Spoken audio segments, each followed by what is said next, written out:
Okay, so hello everyone, and thank you very much to the physical electronics team for the organization of this workshop. Thank you very much for inviting me as well. So my name is Jules Galipaud, and I'm a CNRS research engineer at LTDS, Laboratoire de Tribologie et Dynamique de Systèmes in Lyon. And so my research interests are about tribology, and especially the surface science related to tribology and how the surface chemistry influences the tribological properties. And so basically this is what I'm going to talk about today through the work of one of our PhD students, Yun Long, and his supervisors. He worked basically on a phenomenon called superlubricity.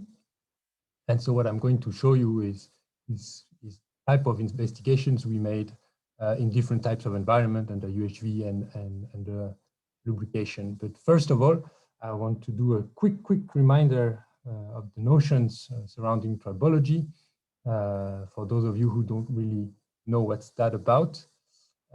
So basically, what's a friction coefficient? So when you put two solids in contact and maintain them with a certain force, a normal force, and then put them in relative motion at a certain speed, you have what's called a dragging force or a tangential force, and the ratio between this tangential force and the normal force is called the friction coefficient. And so basically, you have a general behavior of the friction coefficient that you can see on the right here, depending on the lubricant, the viscosity of the lubricant, the speed at which you're going, and the roughness at the interface. And basically, if you are going really fast, or you're really viscous or very smooth, then you're in what's called in a hydrodynamic regime, where actually, so it's the fluid that governs the friction coefficient. And when you're going at lower speed, lower viscosity or higher roughness, then you're going into a mixed regime or even a boundary regime. And this is what's interesting to us in our research group. So the boundary regime is the regime where the two solids collide and so interact with each other. And this is the interesting for us because you have a plethora of phenomena that can happen when you have the two solids colliding. And I name a few here. And we are mostly here interested in the chemistry that can happen, but also the relationship between the chemistry and the mechanics of this collision. And this is what we are going to talk about today. And so basically the first type of experiments that we make and that we start from is a friction experiment. So we follow the friction coefficient again with the time. And basically it can go in a few directions. So basically you can have something that goes up and up in friction and then is not very stable. Usually it's the sign of a huge wear in the system. So you're actually destroying your contact. You can have something happening in the beginning and then some kind of steady state happening, stabilization, and it's interesting to understand what's causing the stabilization. And you can also have something where your friction coefficient goes down and down and down and stabilizes at very, very low values. And this is what's called superlubricity. And to give you a sense of what these very, very low values are, I put this skater on the ice here, and the friction coefficient usually on a skater of speed skater like that is of around 0.01. And so we go two to 5 times lower than that. And so basically to investigate this super low friction, we have to have machines that can measure very low, very small tangential forces. And also we have to be able to do surface chemistry experiments, surface analysis on those systems. And so we use tools like this one that has been around in the lab or developed in the lab in the last 30 years, where you have basically on the right, what's interesting is this environment controlled tribometer. So it's a tribometer that can work from UHV to the atmosphere in different gas environments. And it's linked through a UHV system to an XPS system. So here it's a VersaProbe 2, and we are going to change very soon for a VersaProbe 3. And basically going back and forth doing tribological experiments, opening the contact, and then trying to understand what chemical changes it underwent while doing friction is the base of our science here. And so on the right, you can see photos of the tribometer. And so you can see inside here, you have a top sample, which is a ball, and then a lower sample, which is a disc. And so basically the type of experiments that we're doing are simply sliding a ball on the disc, and we are analyzing what's happening on the ball. So basically it's like a scar on the ball of the order of 50 to 150 microns, and then a track on the disc here. So now on the super lubricity and the experiments we did. So we first did experiments under UHV, trying to understand what was the cause in certain materials of super lubricity happening. And so we selected a few materials, and actually we selected a DLC flat, so it's an amorphous carbon doped with hydrogen, and then a bunch of different materials for the ball. And we did some experiments, and what you see is that they start from different friction coefficient, but they all go quickly down and then stabilize at very low values, which is the characteristic of super lubricity. And so what was interesting to us is to know what was happening in the beginning to cause the same behavior at the end. And so we worked a little bit and wanted to understand what was the effect of the surface contamination on those systems that were all coming from air. And so we did some experiments with silicon nitride, where we did some survey scans of the silicon nitride ball, and then we etched it for a few minutes to remove the carbon contamination. You see it here. And then we did the friction experiments with those two samples. And what you see is that the one that was etched actually begins at a lower friction coefficient, but still quite high, and then goes down like the other one, and then stabilizes at the same way. So the surface contamination has an effect, but something else is happening in the beginning that causes this low friction. And actually, if you do a survey scan at the end of the experiment, then you see that there is, again, some carbon that's seen on the sample. So basically what it tells us is that some carbon is deposited during the tribological experiments. And going a little further, we see that actually the carbon that is deposited is actually a carbon that is linked to the silicon matrix here, and probably that is coming from the DLC disk. And so this is actually why everything behaves quite the same way, even if we change the materials on the ball.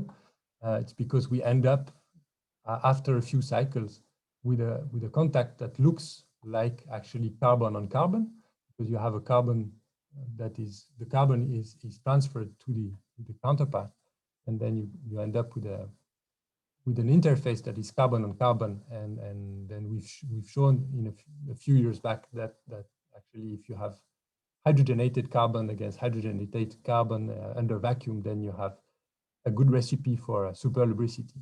So basically you're changing the interface by transferring some material, and then everything behaves like it's carbon on carbon.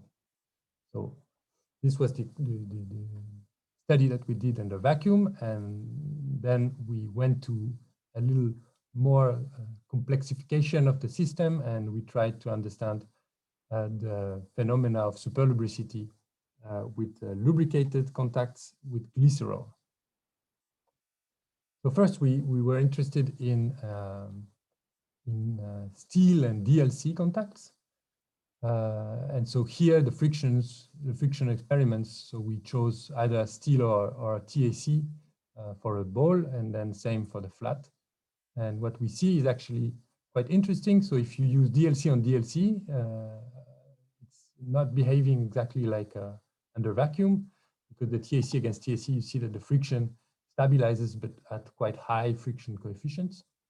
If you use steel on steel, then you have a drop of the friction coefficient, but then it goes up again, and then it's very hectic over there. And it's only if you use steel on TAC, so this is steel ball and TAC flat, that you have super lubricity happening. This was quite interesting, and so we wanted to understand what caused this phenomenon. So again, so doing XPS on the TAC flat, we realized that actually in the oxygen region, as you can see, so we always compare inside the wear track to outside the wear track. And when you see inside the wear track of the TAC, you can see in the oxygen region that you have a contribution of some metallic oxide, which is the iron oxide there and iron hydroxide. So basically it's opposite to the previous example where here you have a transfer of the steel on the TAC. And so you end up with something that looks like this, where you have a deposit of iron oxide and hydroxide on top of the DLC, and you have a contact that looks like iron and iron, or steel on steel, basically.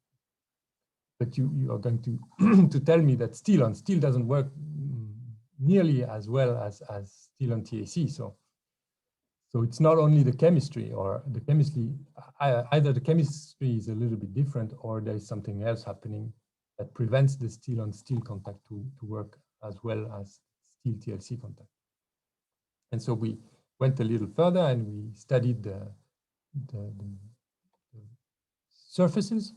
And so this is the steel ball and the steel wear scar for the steel contact. And you see that it's very roughened in the wear scar. Whereas here in the steel TAC system, the steel ball is very, very smooth, and it's even smoother inside the contact than outside the contact. So basically here you have to read the friction behavior with the Strebeck curve and see that in the steel-steel contact somehow you have the right chemistry, but you have the wrong roughness. And so you're going towards the left in this Strebeck curve, and then the friction coefficient increases. If the friction increases, then you have more wear, and then you're increasing the roughness again, and then you have failure of your system. Whereas here in the steel TAC contact, somehow you go further to the right, and then you drop, the friction coefficient drops and stays here. So what's really interesting in this system is that it appears to be self-sustained. And I can't really show you, but we've done some experiments and it seems to be even self-healing. So if you have a lot of roughness, then it smooths the roughness and goes back to a very low roughness, which is quite interesting. So we also studied ceramics in this system with glycerol lubrication and tried to understand if we could reach super lubricity in these systems. And so in the case of silicon nitride on silicon nitride, you can see that at fairly high temperature and waiting quite a long time, so this is 7 hours, you can reach quite low friction coefficients, below 0.01. And if you look at the wear rate, it behaves a little bit like the previous example where in the beginning you have quite a lot of wear. And then when you're going to lower and lower friction, then you're stabilizing the wear. So you kind of polish your contact, and then everything goes quite smoothly. So we wanted to understand if chemistry was at work also in here. And so doing some XPS experiments on the flat, what we understood is that here also there is a small change in the chemistry, in the surface chemistry, especially in the nitrogen region, where you have a small contribution at higher binding energy appearing that could correspond to some nitrogen with the carbon environment. So some carbon-nitrogen bonding there. However, on the carbon side, it doesn't really show any increase in the carbon-nitrogen region. However, what we see happening is a broadening of this main peak. So in XPS, here it's a little tedious to draw some strong conclusion, but it might be some either carbon-carbon double bond forming, or, but it's quite high binding energy for that, could be some carbon silicon interaction there. So the XPS went a little bit, was a little bit at the limit here. So we wanted to understand a little more of the system. So we actually worked a little more on the surface analysis using TOF-SIMS. We also did some mass spectroscopy of the liquid, so the glycerol, to understand if there was some degradation products that could help us understand what was happening. And then we went to chemical modeling to try to assess what we were seeing.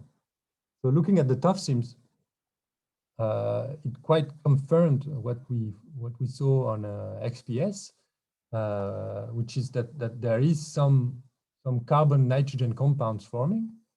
So carbon and nitrogen are mixing, and the carbon could probably come from the glycerol because there's no added carbon there except from the organic molecule. What's also interesting is that there's formation of SiOH something and quite a lot of OH forming. So this is typical of a mechanism of in SiO2, where you'd have SiOH forming in the rough areas. So this is kind of a known mechanism. And so we chose to do experiments with marked glycerol, so carbon-13 in the glycerol, to try to understand if the carbon was really coming from the glycerol and was forming inside here. And what's interesting is that on the top surface, it's clear that the carbon-13 is mixed with the nitrogen, which means that the degradation of the glycerol can probably react with the silicon nitride surface to form some kind of CNX layer here. And also we were looking at the formation of aromatic things, since we maybe saw some carbon-carbon double bonds in the system. And so in the used lubricant, we actually saw quite a lot of compounds that looked like cyclic carbon-nitrogen compounds, which kind of agrees with the fact that carbon-carbon double bonds could form in the system. And so looking at chemical modeling then, which kind of it's a way of asserting what we saw in the surface chemistry. So we did some DFT, trying to understand if we compress some glycerol in between two slabs of silicon nitride, what kind of bonds were breaking and what kind of bonds were forming. And so basically what's breaking mostly is the silicon nitrogen bonds. And what's forming mostly is silicon oxygen, nitrogen carbon bonds, and nitrogen hydrogen bonds, which kind of agrees with what we see, meaning that we have the breaking of the silicon nitride and the formation either of SiO compounds, like we see here, or CNX compounds over there, and possibly the formation of CNX rings, which is shown by also by DFT that it's something that is like probable in this kind of systems. And so to finish, so this is what this could look like, and we still need to do some more experiments to assess that. So basically, you would have the formation of a SiOH and CNX in parallel, but SiOH being softer, it remains in the low wear regions, so on the sides and inside the cracks.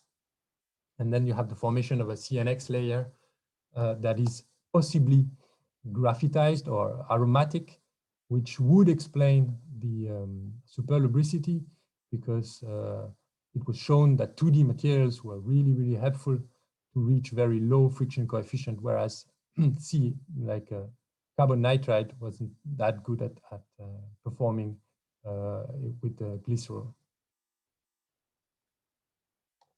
So with that, I'll conclude. So I hope you've got a small sneak peek of what we're doing in tribology and how the surface chemistry can influence the properties of the systems, how we understand them through surface analysis.